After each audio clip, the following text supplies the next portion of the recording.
Assalamualaikum warahmatullahi wabarakatuh. Perkenalkan, nama saya Jamil Tolfauj sebagai moderator. Saya Rifan Firmansyah sebagai narasumber. Saya Adnan Salsabil sebagai narasumber. Dan saya Ucu Mananul Huda sebagai kameramen dan editing. Kami semua dari kelas 12 IPA 2. Di sini kami bermaksud untuk memenuhi tugas PPKN, yaitu dampak dari bersosial media yang dimuat dalam sebuah podcast. Untuk videonya silahkan tonton video berikut ini.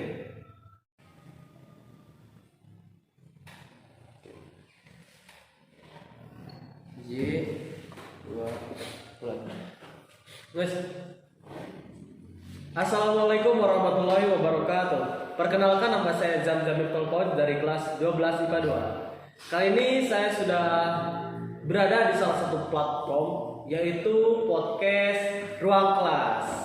Ya, podcast Ruang Kelas ya. By the way, di sini saya sudah berada dengan dua sahabat saja, yaitu ada Mas Rifan dan Mas Ahdan. Halo Mas Ahdan, Mas Rifan. Halo.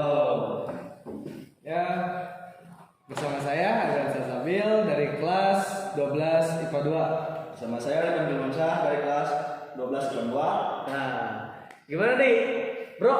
Kabarnya baik? Kiwe gimana Sunda? Nah, alhamdulillah baik, keluarga juga baik. Ya, Iya. Ya mungkin cuma karir yang belum baik. Ini. Kan sekarang masih ada pelajaran ya, Ya, sebelum masih. kelulusan. Gimana nih kegiatan belajar mengajarnya? Aduh, Mas Rifan dulu deh. kalau menurut saya sih kurang efektif. Jadi kurangnya video call antara guru dan murid. Ya. Jadi kurang interaksi langsung lah. Makanya? Iya. Kalau secara langsung kita dapat bertanya langsung, dapat mengerti langsung. Kalau secara gini lah, gimana ya? Susah dimengertinya. Oh, jadi menurut lo itu sistemnya itu salah ya di sini? Ya bukan salah sih, kurang tepat kalau Kurang baik maksudnya. Ya lah. Oh, jadi kurang baik ya kalau mengambil keputusannya guru itu. Iya. Oh, ya dulu gitu ya. Jadi kurang efektif. Kurang efektif bagi para murid gitu. Dalam mencerna materi. Menurut Mas Adnan bisa tapi gimana? kalau menurut saya sih untuk saat pembelajaran daring saat ini ya sama, jadi kurang efektif juga. Jadi yang siswa yang memang mengerjakan betul-betul emang ada, kemudian yang tidak mengerjakan juga emang ada gitu. Yang mengerjakan itu ya yang emang benar-benar, misalkan yang mau lanjut kuliah, lanjut apa. Kalau yang siswa yang lainnya kan nggak seperti itu juga gitu.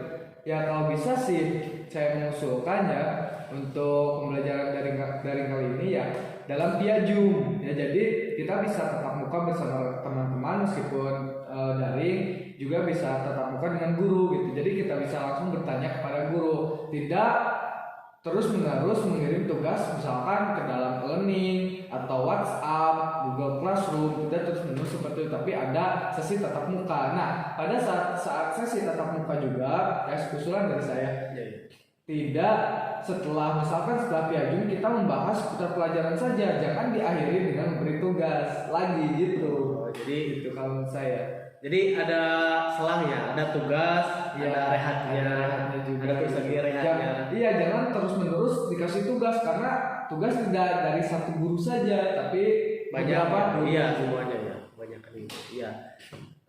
Jadi kalian berdua ini termasuk pro atau yang kontra nih terhadap daring nih? Mas Rifan dulu. Kita sih dibilang kontra ya gimana ya? Ya juga ya. Ya juga. Pro Dibilang juga, pro juga. ya juga ya. Wah, netral. Netral ya. Netral yang harus saja lah. Tapi dari pendapat kalian tadi terlihat dari yang kontra loh. Gini, ya kalau Ya ini kan dari keluh kesah kami. Iya. Jadi yang kami rasakan itu cukup menderita ya. Tidak semua dengan kritikan itu dapat dimengerti secara langsung. Ya jadi itu artinya kalian kontra terhadap Iya. gini, mau jangan dekat. Jadi gini maksud kami itu, jadi adalah beberapa dan misalkan enggak terus menerus ngasih tugas di dalam WhatsApp gitu. Ada via Zoom juga gitu. dari beberapa gitu, dari setiap pertemuan itu misalkan dalam satu minggu 2 kali pertemuan, nah satu pertemuan Piajum, satu pertemuan satu tugas. Nah saat Piajum menjelaskan, kemudian satu boleh tugas gitu menurut kami. Jadi ya bagi kami sih baik-baik aja gitu, baik-baik saja. Kalau misalkan mau gini ya mau gimana lagi ya belajar. Kalau tidak seperti ini mungkin kita tidak belajar. Gitu ya Mas Rifan. Iya. Oh jadi begitu kamu juga ya? Jadi kita mengikuti arus dengan baik, dengan benar. Ya mau gimana lagi? Kita mau memaksakan dengan cara apa coba? Mau kita mau demo gimana coba? Ya mungkin ini yang terbaik dari atasan kami, dari presiden. Halo Bapak Nadiem. Ya, mungkin itu ya bagi guru-guru yang sedang menonton ini atau ibu pembimbing. Jadi itu keluh kesah dari perwakilan, mungkin ini perwakilan ya dari para siswa itu. Siswa-siswa Mungkin ada yang pro juga di luar siswa lain juga ya. Nah, kembali ke topik. Kali ini kita akan mengangkat topik yang di sini tema yaitu bijak dalam bermedia sosial. Menarik nih untuk tema kali ini ya. Iya. Ya, Kita akan mengungkap bapak-bapak. ya, dulu. Menurut kalian itu dampak dari bermedia sosial itu gimana sih? Kalau menurut saya sih dampak sosial media dapat mengaruhi mental seseorang. Seperti kita tidak bisa menjadi diri sendiri. Kalau di sosmed itu ya kan kita berusaha menjadi diri yang disukai oleh orang lain, bukan diri yang disukai oleh diri sendiri, bukan menjadi diri sendiri. Jadi seperti kita mau melakukan diri sendiri itu gimana? Kalau orang lain melihat ini mandang ini. Jadi kita susah untuk mengungkapkan diri kita sendiri. Oh iya. Kalau menurut saya, Jadi menurut pandangan Mas Rifan sendiri itu susah ya jadi diri sendiri untuk bukan susah lagi. di dalam media sosial. dalam bermedia sosial ya. Dalam ruang lingkup media sosial itu kita melihat dari berbagai pandangan teman kita. Oh iya. Waktu nongkrong bareng itu ya. Iya, Susah. banget lah. Kalau menurut pandangan Mas Ada gimana nih? Kalau menurut saya sih dampak dari media sosial mungkin ada dampak negatif, ada juga dampak positif ya. Mungkin dampak positifnya ya seperti kita saat ini ya, saat pembelajaran tidak bisa dilakukan secara tatap muka, kita bisa belajar secara daring ya gitu, seperti via Zoom atau yang lainnya. Itu salah satu dampak positif. Kemudian dampak positif juga dapat misalkan saat ada keluarga kita yang jauh, kita bisa menghubunginya dengan via video call atau telepon. Itu dampak sosial media salah satunya yang baik. Kemudian yang negatifnya juga ada, misalkan salah satunya yaitu antisosial seperti saat berkumpul fokus pada HP masing-masing, seperti main game gitu, terlalu banyak main game. Itu salah satu dampak negatif dari media sosial. Contoh, terlalu fokus pada chattingan saat di WhatsApp dengan orang jauh daripada ngobrol berbincang dengan orang yang dekat seperti ini. Mungkin itu salah satu dampak negatifnya. Ya tergantung cara kita bijak tidak menggunakan media sosial itu. Media sosial itu. Iya. Nah, menarik nih pendapat kalian nih ya. Ya kalau menurut gini ya, kalau menurut kalian ya, apakah dapat disalahkan saat media sosial ada kita jadi antisosial? Apa dapat disalahkan media sosial itu sendiri atau tidak? Ya tergantung orangnya lah. Orangnya. Bukan media sosial tidak ada yang salah. Betul. Iya. Tergantung orangnya. Jadi kan di mana orang cara melakukannya, cara memanfaatkannya dengan baik, memaksimalkannya mungkin ya bagi orang lain bisa menghasilkan uang lewat sosial media. Kalau kita kan cuma main rebahan berapa waktu gitu aja terus sampai mati. Iya. Kebanyakan mungkin ya. Mungkin. Iya. Iya juga sih. Iya. Jadi tergantung orangnya itu yang melakukan memanfaatkan media sosial itu sendiri ya gitu. Iya, tergantung orangnya. Media sosial itu tidak salah. Oh iya. Kalau Mas Adat sendiri tuh punya media sosial apa saja sih? Kalau saya sih dalam HP saya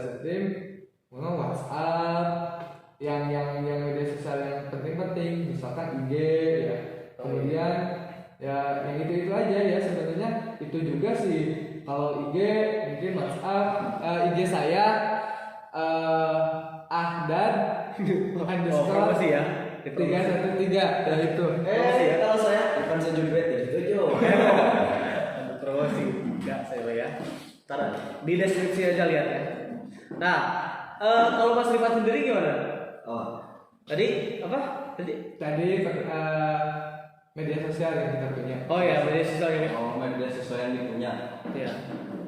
Cuma WA, Facebook, IG itu doang. Oh iya benar. Ya kalau bangsa seperti yang ada TikTok, ya laki mah gak guna. Wah, guna ya. Kalian termasuk orang yang tidak terlalu mengikuti arus. Enggak gini. Jadi maksud menjelaskan ya maksud dari Kariban, jadi maksud tidak guna itu dari TikTok itu ya misalkan kita mengikuti joget-jogetan gitu, tapi untuk lihat-lihat yang bermanfaat dari TikTok ya kita pasti lihat gitu. Yang joget-jogetnya saja gitu. Iya, hampir loh tadi. Hampir loh. Awas, Anda menyinggung salah satu ya. Nanti Anda menyinggung. Oh, Saya ini podcast awas ya. Jadi kan di sosial media itu kan ada juga yang positif, yang negatif. Iya, ya. itu. Tidak selamanya negatif Iya. ya sosial media itu. Tergantung ya. Juga termasuk TikTok tadi. Iya, termasuk TikTok. Pasti ada sisi positif, ada juga sisi sisi negatif. Iya. Mungkin dari aplikasi itu juga banyak media bisa dibuat dakwah, Iya, betul. bisa dibuat ceramah dan lain-lain sebagainya. Tidak hanya Untuk berjoget yang jelas yang lainnya. ya, tapi yang sangat meresahkan sih mungkin bagi kaum ibu-ibu ya saat banyak anak-anak di bawah usia misalkan 5 tahun yang sudah fokus kepada TikTok itu sendiri sampai-sampai mereka mengikuti bagaimana orang-orang itu di TikTok. Contoh misalkan banyak sekali kan sekarang yang viral-viral seperti anak-anak yang joget TikTok seperti itu. Itu mungkin salah satu dampak negatif dari TikTok itu sendiri ya. Ya, boleh saya sedikit menambahi? Ya, menambahkan. Iya. Ya, kalau menurut saya sih sisi negatifnya juga terdapat pada anak. Seperti ya gara-gara main TikTok terus, lihat TikTok terus, anak-anak jadi lupa, jadi malas. Iya, betul. Banyak sekali. Oh, itu Jadi termasuk juga pada gaya tampilan, kayak Iya. pada gaya tampilan baju. Itu salah negatifnya. Itu selanjutnya belum positifnya dari kita. mungkin ada ya, mungkin dari masyarakat banyak masyarakat yang menyebarkan berita hoax ya, Iya, banyak sekali. Ya, dari beberapa aplikasi ya, misalnya dari Twitter, Facebook, IG ya, WA dan lain-lain sebagainya ya. Banyak sekali mungkin dari masyarakat sekitar ya. Mungkin di lingkungan sekitar kalian juga mungkin ada masyarakat yang suka menyebarkan berita hoax ya, hoax. Wah, ya Iya. iyalah. Jadi menurut pandangan kalian gimana sih orang-orang yang menyebarkan berita hoax? Ya, Ya. jadi gini ya dari saya. Jadi kan sekarang zamannya itu ya ibu-ibu sama bapak-bapak zaman masih awam lah dalam bersosial media. Jadi mereka itu mudah termakan hoax. Seperti kan sekarang yang lagi ramai hoax vaksin. Iya, Vaksin apa? Ya kan mereka mudah termakan oleh hoax. Ya mungkin itulah selanjutnya kita dapat mengadakan memperbaiki lah tentang orang-orang yang awam dalam bersosial media. Semoga dengan contoh ini kita dapat membantu mereka ya. Iya. Menurut pandangan Anda sih? Kalau menurut pandangan saya sih bagi orang-orang yang suka menyebarkan hoax itu sendiri ya harus ada efek jerak, misalkan harus diusut tuntas siapa itu yang pertama kali menyebarkan hoax. Karena dengan adanya berita hoax ya berdampak juga pada kehidupan sehari-hari kita. Berita hoax itu berdampak juga pada kehidupan sehari-hari kita.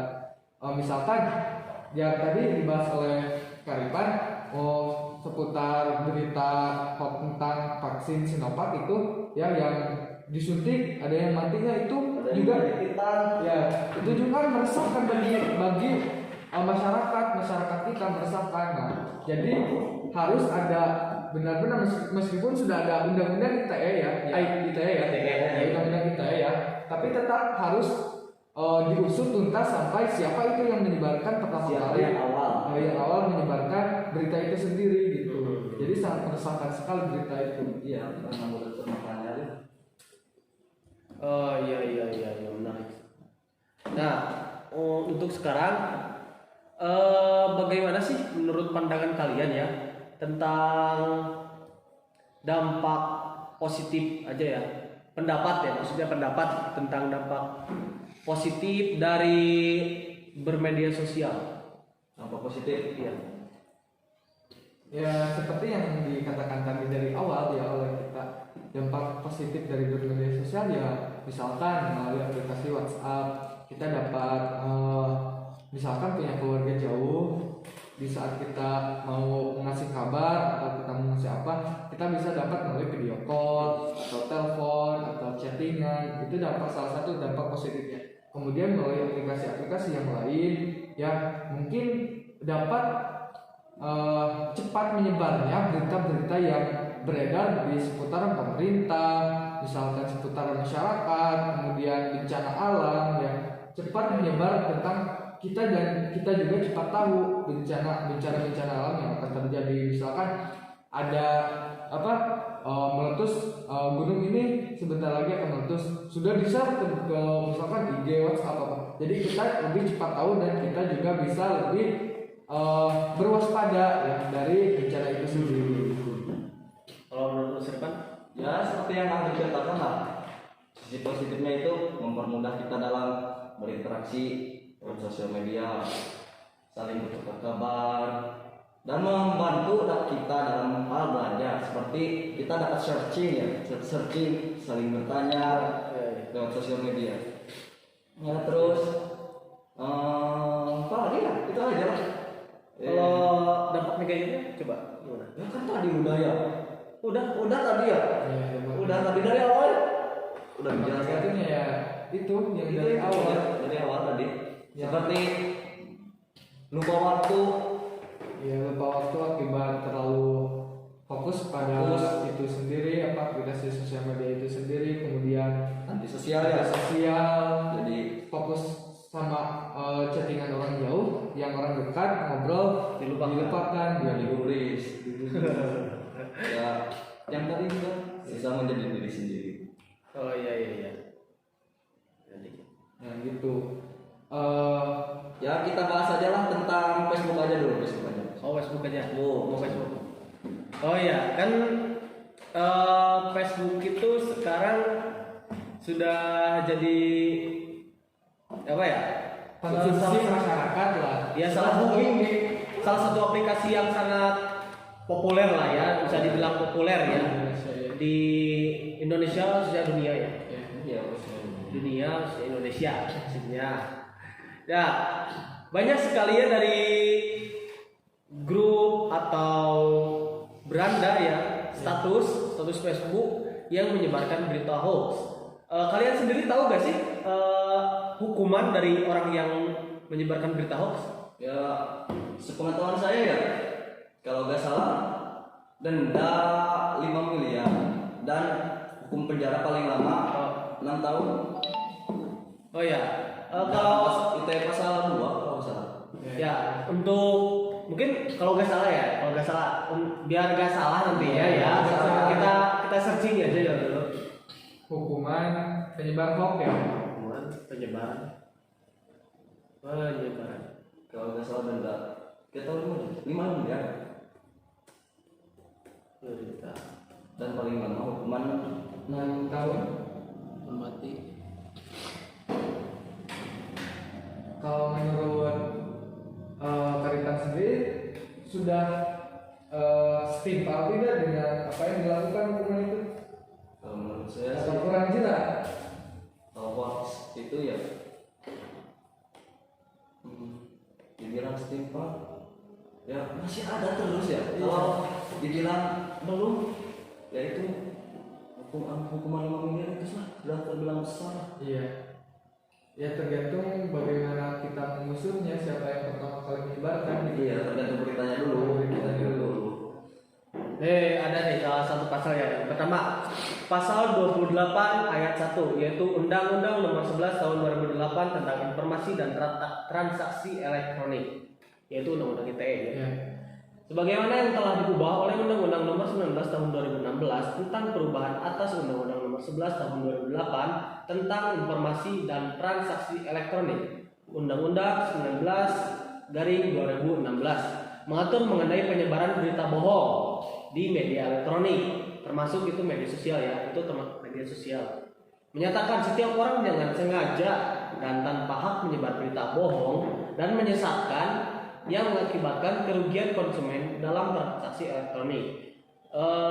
Jika melanggar ketentuan pasal UU ITE ini dapat dikenakan sanksi sebagai diatur dalam pasal 45A ayat 1 Undang-Undang 19 nomor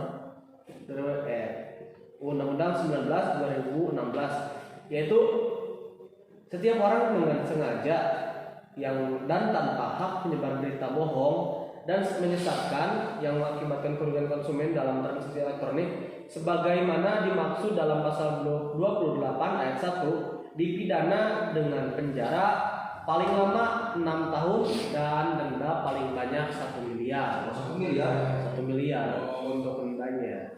Jadi sekarang itu undang-undangnya itu sudah jelas ya, sudah jelas ya.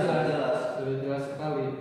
Sudah ada undang-undang dari pemerintah yang mungkin memberi efek jerah bagi para penyebar berita bohong itu sendiri. Jadi menurut kalian kenapa sih masih banyak berita hoax Ya, yang menyebar? Padahal kan undang-undang ini sudah ada dan sudah sah juga kan? Iya ya, ini ya. Tidak semua orang itu tahu tentang pasal ini dan hukuman ini. Jadi mereka menganggap hoax itu cuma remeh dari bibir ke bibir dari awal. Iya betul. Ya nanti kan dari bibir ke bibir bisa meluas kan, apalagi lewat sosial media tinggal sharing terus. Oh iya. Jadi menurut kalian sosialisasi pemerintah itu kurang ya dalam menyebarkan undang-undang itu? Oh Ya dan juga dari masyarakat yang kurang belajar, Kurang tahu ya. kurang pengetahuannya, jadi tidak ingin tahu tentang ini tentang itu. Oh iya. Ya kalau menurut saya sih pribadi ya penyebaran berita hoax itu bisa jadi akibat salah paham juga. Misalkan misalkan ya kita sedang main kemudian melihat ada orang misalkan yang sedang berduaan tapi di tempat umum, kemudian ada yang video ya. Nah, disangka oleh yang video itu sedang berpacaran ya. Padahal yang sebenarnya terjadi misalkan sedang mengerjakan tugas, contohnya tugas apa aja itu. Misalkan tugas pelajaran ya, tapi yang sama si video itu beda ya, beda pemikiran, kemudian di upload di media sosial dengan caption yang tidak sama dengan faktanya gitu. Jadi gini, sebelum kita sharing Nge-share ya, sebelum kita share jadi harus saring kemudian share. Kalau benar itu emang terjadinya faktanya seperti itu boleh di-share. Tapi kalau tidak sesuai dengan fakta ya jangan men-share berita-berita bohong. Oh jadi menurut Anda itu misalnya kalau ada yang berpacaran itu memang berpacaran ya? Iya. Terus diupload. Iya. Itu boleh ya? Oh enggak juga sih. Oh iya. Kan tadi kan Iya. Ya boleh diupload. untuk yang diupload itu ya yang positif aja gitu. Yang tadi itu maksud boleh di-share itu misalkan ya yang positif aja, misalkan captionnya ya emang bener-bener sedang belajar gitu. Rajin. Gitu. Untuk misalkan untuk memotivasi orang yang lain supaya lebih giat belajar. Ntar dulu. Dia kan yang tadi memoto itu secara diam-diam kan itu secara tidak langsung, tidak meminta izin kepada orang yang sedang tadi dipoto. Iya. Kan itu merupakan tindakan yang salah. Mungkin dari yang tadi dipoto itu tidak ingin ya, tidak ingin di video. Iya.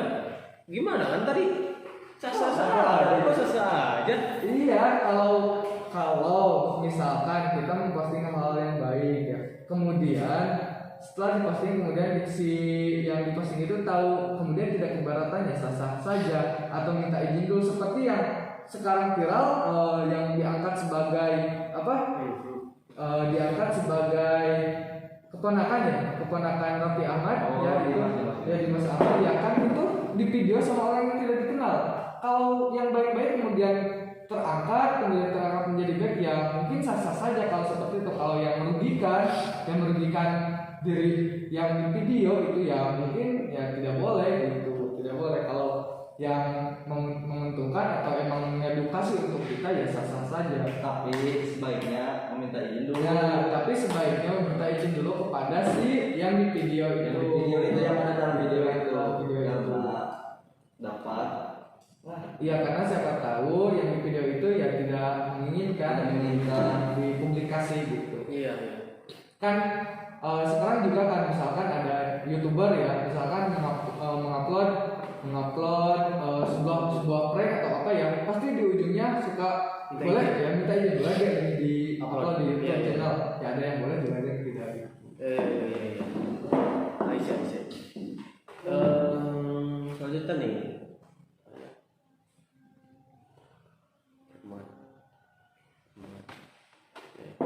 Nah selanjutnya nih, kan bermedia sosial itu sudah jadi bukan rahasia lagi ya di masyarakat ya. Itu sudah menjadi salah satu perkembangan dari teknologi manusia ya. Nah kan tadi kita membicarakan tentang dampak positif dan negatif dari sosial media secara umum kan. Nah sekarang kita lebih spesifik aja ya. Sekarang bagaimana sih dampak negatif dari sosial media khususnya untuk anak-anak saja ya, anak-anak Dan orang tua juga ya. Menurut Kak Arifan. Kalau sisi negatifnya sih di anak-anak interaksi yang berlebihan seperti pacaran, mulai berani pergi berduaan, Ya. terus ya banyak lagi. Jadi kita jadi seorang molek, wibu. Iya betul. Wibunya juga yang wibu yang pemalas, bukan yang wibu yang kreatif. Jadi menurut lu salah ya? Apa? Salah ya? Apa? Salah tadi. Itu merupakan dampak apa? Dampak negatif dari sosial media ke anak-anak. Menurut Karet? Kan tadi Karifan dampak negatif ya, mungkin saya dampak positif saja ya. Iya. Ya dampak positif dari bagi anak-anak dan bapak-bapak ya, ibu-ibu atau orang tua. Ya, ya mungkin dampak positifnya ya, iya yang tadi bagi anak-anak mungkin saat belajar daring saat ini jadi memudahkan untuk belajar. Jika tidak paham searching, kemudian kan ada juga sekarang aplikasi yang mengedukasi untuk belajar gitu, untuk belajar seperti ya salah satunya mungkin ya itu ya meskipun Anda kesekian nyontek. belum tentu kebenarannya. nomor satu bagi saya. Iya, kemudian dampak bagi ibu-ibu mungkin dampak positifnya ya bisa mungkin ibu-ibu yang tidak bisa masak mungkin bisa cari resep-resep masak Referensi buat resep. referensi buat resep masak. Mungkin bagi bapak-bapak juga informasi tentang lowongan kerja juga seperti itu sih. Oh iya. Iya, dalam mencari Jadi banyak sekali ya manfaatnya. manfaatnya juga banyak. Manfaat banyak, negatif banyak ya gitu. Nah, iya.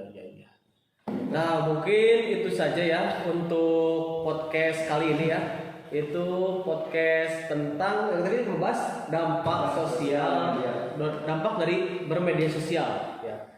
Nah, banyak sekali manfaat yang kita ambil dari percakapan kali ini ya, khususnya dari dampak positif dan negatifnya ya. Itu merupakan ilmu yang sangat bermanfaat khususnya untuk kita ya umumnya untuk kalian semuanya. Nah, kesimpulan yang kita ambil dari sini, bermedia sosial itu baik, itu tergantung bagaimana dan siapa yang melakukannya. Dan lagi menurut Pancasila ya, yang ada Pancasila nomor ketiga yaitu persatuan bagi seluruh rakyat Indonesia. Ya, berita hoax itu sangat meresahkan lah ya. Terutama berita hoax yang menyebarkan tentang perpecah belahan bagi bangsa-bangsa. Ya bangsa ini saling mengejek bangsa ini dan bangsa ini mengejek bangsa ini. Begitu ya. Jadi hindarilah berita hoax ya. Hindari berita hoax. Nah, mungkin itu saja yang dapat saya sampaikan. Mohon maaf bila banyak kekurangan dan kesalahan dalam berbicara, dalam berkata. Sekian dari kami. Wassalamualaikum warahmatullahi wabarakatuh. Nah, itu merupakan video podcast dari kami, yaitu video podcast Ruang Kelas. Mohon maaf bila ada kesalahan dalam bicara dan kata yang tidak sopan. Mohon maaf juga bila ada pihak yang tersinggung. Dan mohon maaf dari saya sebagai kameramen dan juga editing bila banyak salah dalam mengedit, salah dalam mengamera. Saya sedang belajar. Sekian dari kami. Wassalamualaikum warahmatullahi wabarakatuh. Baksul.